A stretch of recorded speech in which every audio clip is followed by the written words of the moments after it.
Well, I've got your breaking cruise news. The world is blowing up because there's an outbreak on a cruise ship heading back to New Orleans. Cruise news. Let's talk about it.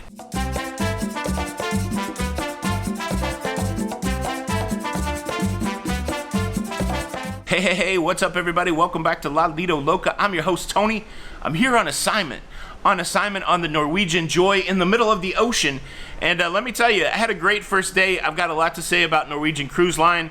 If the first day was indicative of how I'm going to enjoy Norwegian Cruise Line, well, I'm going to have a lot of positive things to say. But that's for another video. Look, I messed up. So I stayed up last night. I tested the fates. It was good. And then I woke up briefly in the middle of the night, and I did the wrong thing. I looked at my phone, and my phone was blowing up. There were people in the comments saying, Tony, you got to be careful out there. There's COVID making its way back to the United States. Then I jumped on, I hit the cruise news, and I saw this.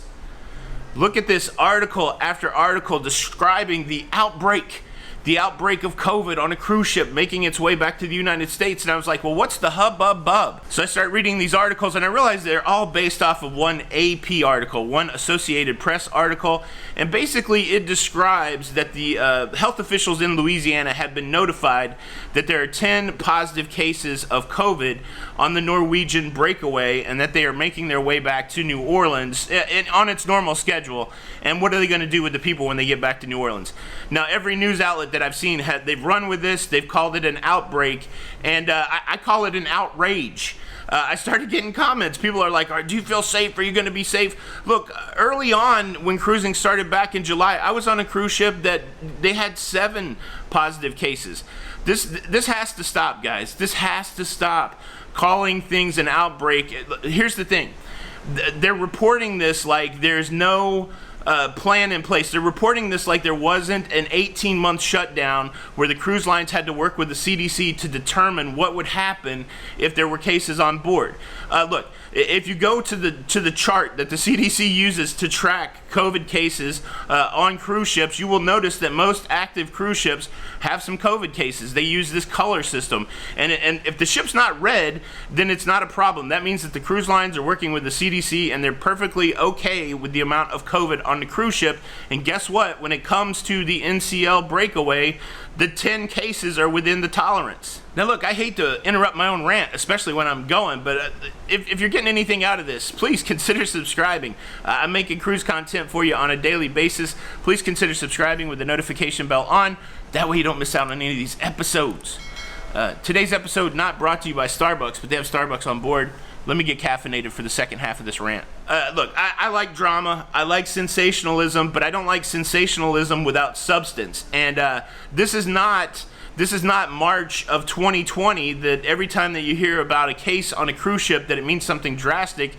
This is just business as usual. If you are out there, and I sure do appreciate the sweet people that are concerned when they see this kind of thing and say, oh man, are you going to be okay on a cruise ship?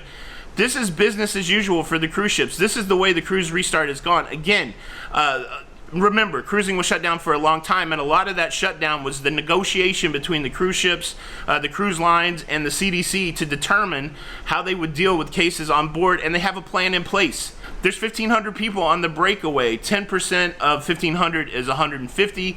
1% of 1,500 is 15, and they have 10 cases. And so they've got isolation procedures, all that kind of stuff. So they're going to test everybody that's getting off the cruise ship.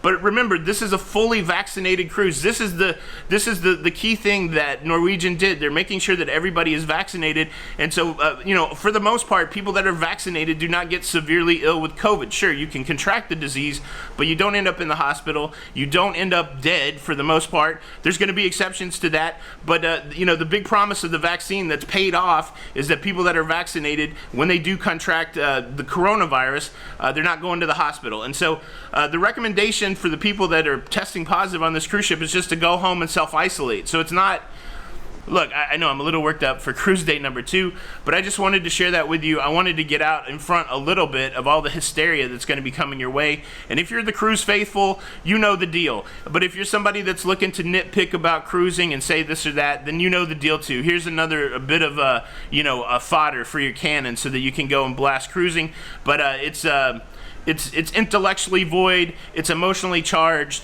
You know the deal, that the government's been working with the cruise lines. In 10 cases, on the breakaway is not something to really blow up every news outlet with, but it's happening. So anyways, how you doing?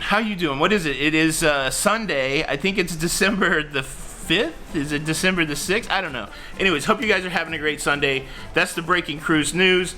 Please show your support for the show by hitting the like button. And don't be mad at me that I'm sitting next to the ocean enjoying a beautiful morning. This is Tony with Lido Loca. Until the next time, we'll see you on the Lido. Bye.